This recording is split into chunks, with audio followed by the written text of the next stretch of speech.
Bueno, en primeiro lugar, pois benvidos a todos, damos a benvida dende a BRAF, tanto a vos como ao compañeiro aquí a médico que prestouse a dar esta palestra conjunto con nós. Informamos que, por desgraza, o compañeiro ucraniano Yuri non vai poder vir, xa que non se encontra no estado tal que está de viaxe, surxiu un imprevisto e non puido chegar. Aquí dende a BRAF creemos que palestras como estas son actualmente necesarias, xa que está o nazismo e o fascismo está tendo un gran impulso actualmente na nosa sociedade, tanto no ámbito estatal como internacional. Creemos necesaria unha organización frente a este avance. Por último, queríamos denunciar tanto a acción do pasado domingo en Madrid do grupo neonazi Frente Atlético e do asesinato do compañeiro Jimmy, pertencente a un grupo antifascista, ainda que este ligado con unha hinchada de fútbol dun equipo rival. Creemos que é un feito que habría que denunciar, pasar por alto as rivalidades nun momento así, tentar loitar todos xuntos contra o avance do fascismo. Sen máis dilación e nada máis que engadir, damos paso ao noso compañeiro médico e viva a Unión Antifascista de todo. Muchas gracias también por venir. Muchas gracias por organizar este tipo de charla. Y entrando un poco en materia y lo que decía el compañero para rematar su intervención, uno de los valores fundamentales del antifascismo, el sentido verdadero del antifascismo, es la construcción de un frente unitario, donde distintas fuerzas que por su carácter natural, por su manera de entender el modelo social en el que debemos vivir, deben integrarse para la construcción de una forma alternativa de defensa con respecto a una amenaza externa. Esta amenaza externa son los grupos, como bien él mencionaba antes, o nazis, o fascistas, o nacionalsocialistas. Particularmente yo en eso tengo que reconocer que mi experiencia es más limitada que aquí. Porque resulta que Venezuela es un país donde pasa una cosa que aquí pasa con más frecuencia ahora que antes, pero que es digna de mención. En Venezuela, movimientos nazis o fascistas como tales, o de corte fascista declarado, no hay. O sea, no hay en el sentido estricto del tipo que recoge la terminología clásica, como lo define la terminología clásica, movimiento fascista, no hay. Lo que hay son movimientos de nuevo tipo y protofascistas. ¿Y a qué me refiero con esto? El concepto de democracia que todos utilizamos en la vida cotidiana, o el concepto de democracia que nos inculcan en nuestros sistemas educativos, es un concepto de democracia que es servir a una clase social. Básicamente la democracia está al servicio de la clase dominante es la burguesía, con lo cual cuando hablamos de una democracia, hablamos de una democracia de clase, y nosotros, probablemente todos hijos de obreros, creemos que ser demócrata es practicar este tipo de democracia. Resulta que no, que la democracia puede ser, o de hecho debe ser, una democracia popular. ¿Por qué? Porque la mayoría de la gente no pertenece a la burguesía, la mayoría de la gente pertenece a la clase trabajadora. Los hijos de esa gente son trabajadores también, per se, aunque nos vendan la idea de que hay una posibilidad de ascenso social en la escala tal como está planteada, y aunque nos quieran hacer ver que el asunto de la igualdad de oportunidades es el camino, el resultado final es que no hay tal camino. Probablemente tu papá fue un currante, tú estudias, luego te gradúas y probablemente termines siendo también un currante, mientras que hay otra gente que tiene una vida muchísimo más sencilla por ser hija de quien es hijo, o tiene una vida mucho más sencilla porque de hecho tiene la posibilidad de acceder a cosas a las que un currante normal no accede. O sea, básicamente esa es la primera limitación de la democracia de clases tal como la practican en los países ahora, por llamarlo de alguna manera, centrales, entendiendo a Venezuela como un país periférico. Cuando hablo de un país central me refiero a las potencias del mundo a nivel económico, a nivel de hegemonía política y comunicacional, y cuando hablo de un país periférico pues me refiero a esos países que tienen unos sistemas económicos menos desarrollados o tienen un impacto menor en lo que es el mundo de mercados que se ha constituido después de la caída del muro de Berlín.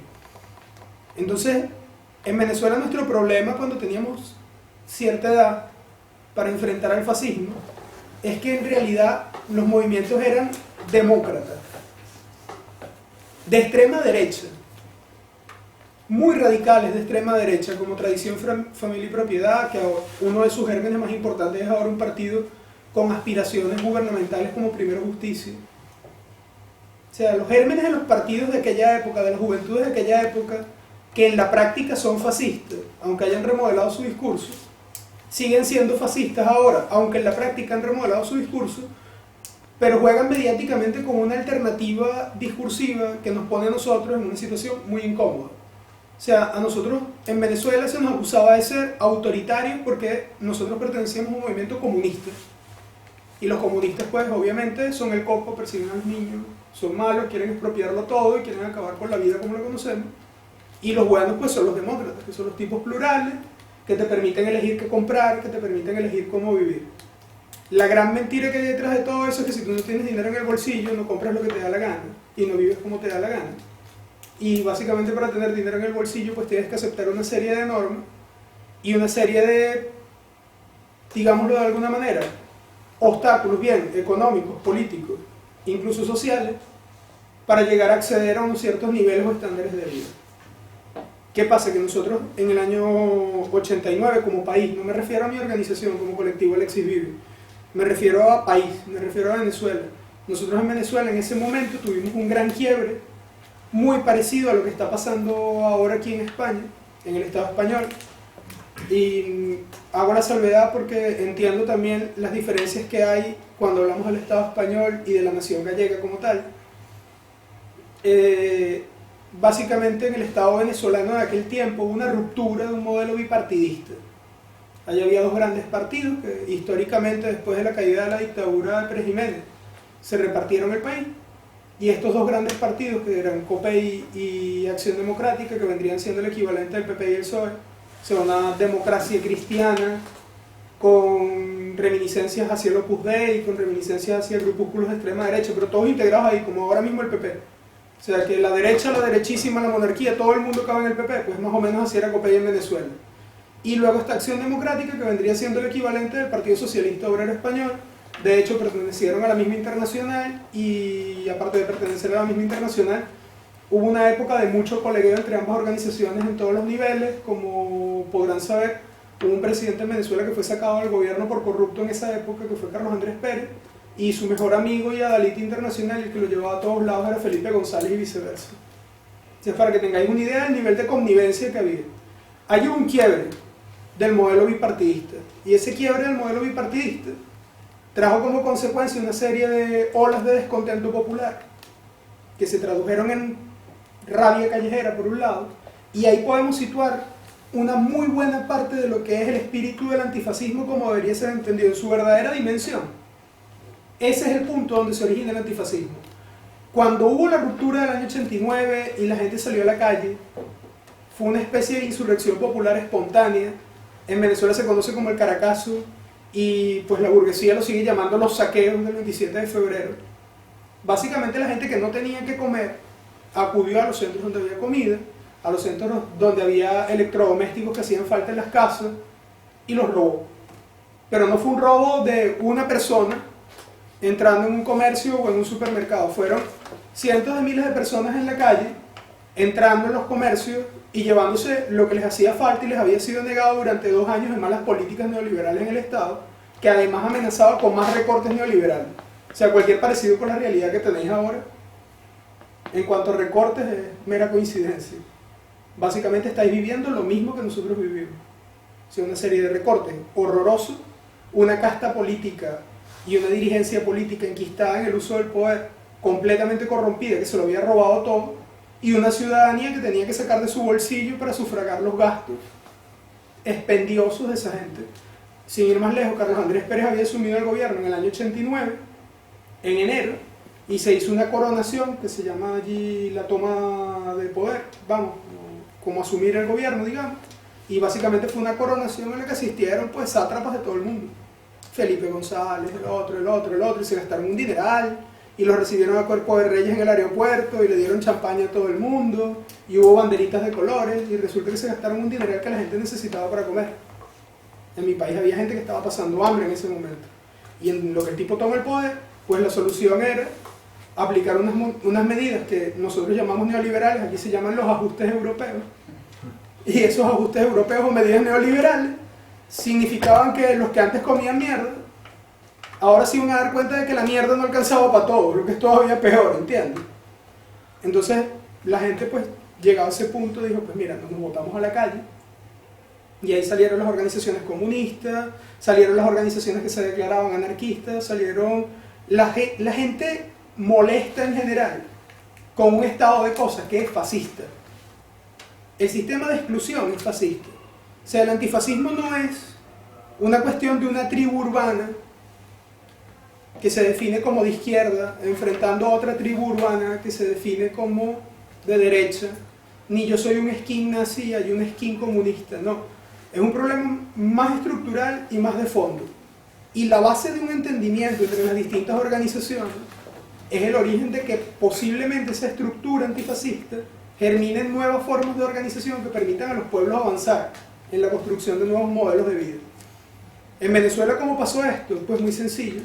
La gente que salió derrotada de esa insurrección popular del 27 de febrero del 89, y digo salió derrotada porque fue una insurrección popular que no tenía dirección en las masas. O sea, la gente se tiró a la calle, pero ahí no había un secretario general del Partido Comunista diciéndole a la gente, ahora vamos por el poder. Y no había una organización lo suficientemente fuerte para controlar la arremetida del ejército, ni teníamos una capacidad de respuesta contra la represión más allá de lo muy rudimentario. ¿Qué pasó? Que esa gente asumió su derrota histórica de una insurrección mal organizada, muy buena, muy violenta, espontánea, que puso en jaque al Estado durante 4 días, y a partir de ahí se reconstruyó y asumió un nuevo camino de construcción colectiva, de entendimiento, de nuevo diálogo entre las organizaciones, que llevaban muy parecido a lo que pasa aquí también, más de 15 o 20 años insultándose entre ellas y usando como pegamento comunicacional para mantener a su militancia unida el desprecio por la militancia de los demás. Y entendimos que la única manera era avanzar juntos. Esa construcción en Venezuela llevó a lo que se llamó el polo patriótico, y ese polo patriótico en aquel momento era una cosa que estaba ilegalizada, tan ilegalizada como algunas organizaciones políticas aquí. O sea, era ilegal pertenecer a ciertas organizaciones políticas, era ilegal llevar a la calle tu política, porque el Estado había decidido que todo lo que tú dijeras estaba prohibido. En ese marco se surge dentro de la organización popular antifascista un nuevo mecanismo de acción que lleva a la conspiración nacional. La gran conspiración nacional desemboca en un golpe de Estado, que fue el golpe de Estado del 4 de febrero de 1992, que es donde insurge todo este movimiento que ahora a nivel mundial se conoce como chavismo.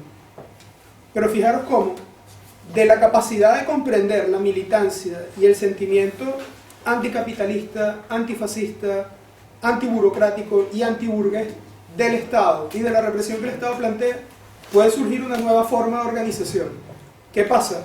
Que obviamente para que todos estemos de acuerdo, el programa político que pregonamos, las propuestas políticas que sacamos a la calle, tienen que ser lo suficientemente amplias para que un tipo que cree que es comunista o se define como comunista, tenga la posibilidad de acercarse a un tipo que cree o se define que es anarquista.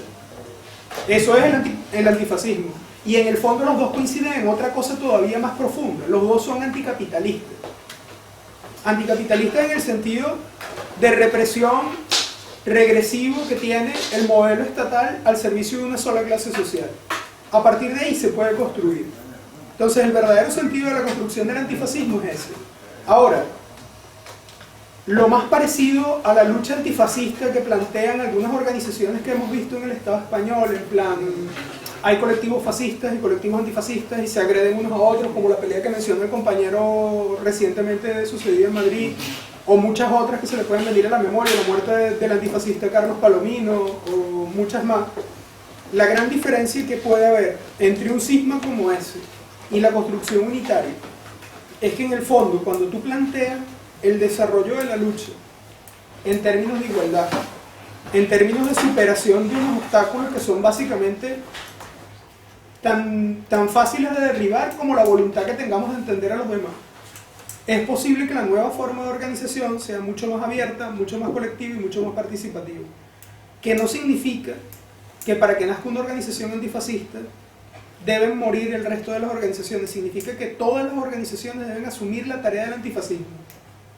Quiere decir que todas las organizaciones que existen en una situación nacional o supranacional, en un espacio geográfico definido, tienen que entender dentro de su manera de organización que la tarea del antifascismo es una tarea conjunta de todos quienes nos definimos como comunistas, anarquistas, izquierdistas en general. ¿Vale? Partiendo de esa base, se puede caminar en todo lo demás.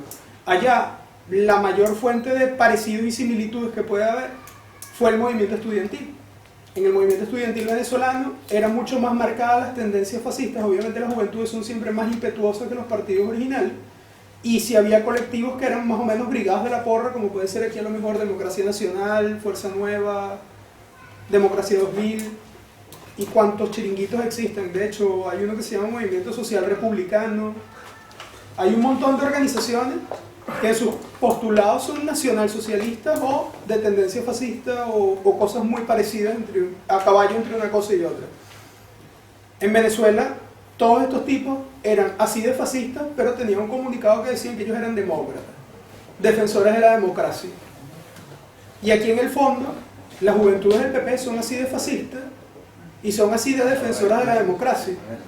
O sea, es tan enemigo de un antifascista en la situación actual, un tipo que es militante de Fuerza Nueva o de Falange, como un tipo del PP. Y la solución, lamentable o favorablemente, no está en la capacidad que tengamos de darnos unas hostias contra estos tipos. Está en la capacidad que tengamos de organizar un modelo alternativo que permita a la gente escuchar un mensaje diferente y construir desde ese modelo alternativo un modelo de sociedad que avance hacia allá. En Venezuela el avance vino dado porque nosotros entendimos que en un sistema como el que se instauró después de la victoria de Chávez, era posible colectivizar la producción, era posible gestionar una democracia más cercana a la participación ciudadana, y se generaron pues comunas como la que tenemos nosotros en el 23 de enero, la Comuna del Panal 2021. La lucha antifascista fue derivando en todos estos niveles. ¿Qué pasa? Que en Venezuela la revolución bolivariana como tal fue un proceso pedagógico, porque de un gran movimiento antifascista en las masas, insurgente, como respuesta a la represión del Estado y a la violencia del Estado, que era exclusivo y neoliberal, surge todo un entramado organizativo que tiene como respuesta la democratización del país. Una democratización también en las formas de tomar la decisión. El chavismo como tal se plantea en sus orígenes derrocar el sistema para una revolución restauradora con los principios fundamentales de la independencia de la nación. O sea, básicamente rescatar un poco la memoria de Bolívar, rescatar un poco la memoria tal. Todo esto es muy etéreo, porque la memoria de Bolívar, si lo pensamos un poco, y todos somos gente mal que bien, que podemos revisar un poco lo que conocemos de la historia de Bolívar. Bolívar era un terrateniente, era un mantuano, era un tipo muy rico y muy adinerado, y planteó lo que para él en ese momento era una grandísima revolución con la gesta emancipadora de América. O sea, los revolucionarios son revolucionarios de su tiempo. Bolívar fue un gran revolucionario de su tiempo. ¿Qué pasa? El tipo no fue Lenin porque no nació en 1917, pero en su momento el problema grande que tenía América Latina, lo que hoy es América Latina, término que además es despectivo, nosotros deberíamos ser Indoamérica, porque realmente lo que ustedes, o lo que mundialmente se conoce como América Latina es la América indígena, la Amerindia. Pues básicamente ese territorio tenía un gran problema, que era la colonización. La colonización y el expolio sistemático de todas las riquezas y los recursos naturales. En ese sentido, la situación de la nación gallega es mucho más parecida a la venezolana en aquel momento, pues a lo mejor que otras situaciones y realidades nacionales. Por otro lado, Bolívar en su dimensión emancipadora consiguió integrar a los movimientos antiesclavistas, consiguió integrar a los movimientos pro participación ciudadana de la mujer, que en Venezuela fueron muy rápidos y muy incipientes, porque en Venezuela la mujer toma la participación en la política de una manera muy temprana. De hecho, las mujeres en Venezuela tienen derecho a voto desde el año 1842. Creo que fuimos uno de los primeros países del mundo. Aunque no sea una cosa que se reconozca a nivel mundial y se le dé la propaganda debida, en Venezuela las mujeres, aún en un sistema que no era tan democrático como después fue avanzando y mejorando, las mujeres desde 1842 tienen derecho a la participación política y a votar. ¿Por qué? Porque Luisa Cáceres de Arizmendi, Teresa de la Parra, que eran grandes pianistas venezolanas de aquella época, que eran grandes culturalistas del folclore venezolano, se integran en la gesta emancipadora bolivariana.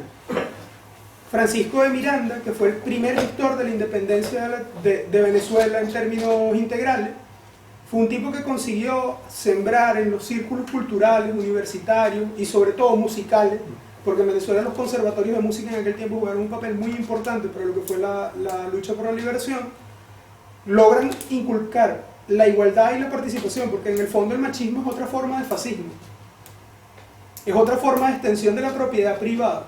Y si os fijáis, hay un libro de Engels que lo deja claro, se llama Sobre la tradición, la familia y la propiedad, y el tipo lo dice en una frase que es bastante concreta. Cuando tú hablas de tu mujer y en el apellido de ella está fulanita de tal, o sea, fulanita Rodríguez de, estás usando un posesivo para referirte a un ser humano, y eso está en la raíz intrínseca de la dominación sobre la participación de la mujer, tanto en términos políticos como en términos ciudadanos. El término ciudadanía es otro que habría que discutir, pero creo que es larguísimo, entre otras cosas porque cada quien interpreta el término ciudadanía como le da la gana. Y básicamente, como lucha en términos generales, lo más importante que tiene ahora mismo el contenido del antifascismo, como lo planteamos desde un punto de vista revolucionario, es comprender que el avance en el proceso de conocimiento de las masas es paulatino. Venezuela pasó de ese proceso donde se reivindicaba la memoria de los libertadores a declarar que la revolución era antiimperialista. La revolución triunfa en el año 98 y la revolución tardó hasta el año 2002, después del paro petrolero de diciembre, tardó hasta el año 2002 en declararse públicamente como una revolución antiimperialista. Y a partir del 2002 empezó el proceso de construcción colectiva de un nuevo modelo. A partir del 2004 la revolución venezolana, de la mano de Chávez otra vez, comienza a definirse como una revolución anticapitalista. Y a partir de allí, pues ha surgido todo el sistema participativo democrático. ¿Qué os quiero decir con esto? Que si realmente todas las organizaciones ponen un poquito de su parte en la tarea de construcción de un verdadero frente antifascista, con participación en la tarea como primordial y única, como primordial y principal aspecto de unidad de todas las organizaciones políticas, es muy posible construir después de eso un nuevo modelo de entendimiento, no solo entre todas las organizaciones, entre todas las militancias, sino entre todos los agentes de la sociedad para construir un nuevo modelo social. Básicamente el antifascismo es ese pegamento que puede unir tendencias tan divergentes. Básicamente se nos ha inculcado a nivel histórico una tendencia divisionista. Las organizaciones de izquierda tienen una tendencia a dividirse mucho más que a llegar a puntos de acuerdo. El punto verdadero donde el romance surge, por decirlo de alguna manera, donde puede surgir el romance, es en estos pequeños encuentros. Que hay un pequeño encuentro entre todos los que nos definimos como representantes de la izquierda. O somos representantes de la izquierda, de hecho. Ese pequeño punto de encuentro es el antifascismo. A partir de allí se puede construir todo lo demás. Y eso es lo primordial. Hubo gente que lo interpretó de una manera, gente que lo ha interpretado de otra, pero básicamente ese es el mensaje que como Alexis Vive nosotros le transmitiríamos a la población que pudiera escuchar nuestro mensaje.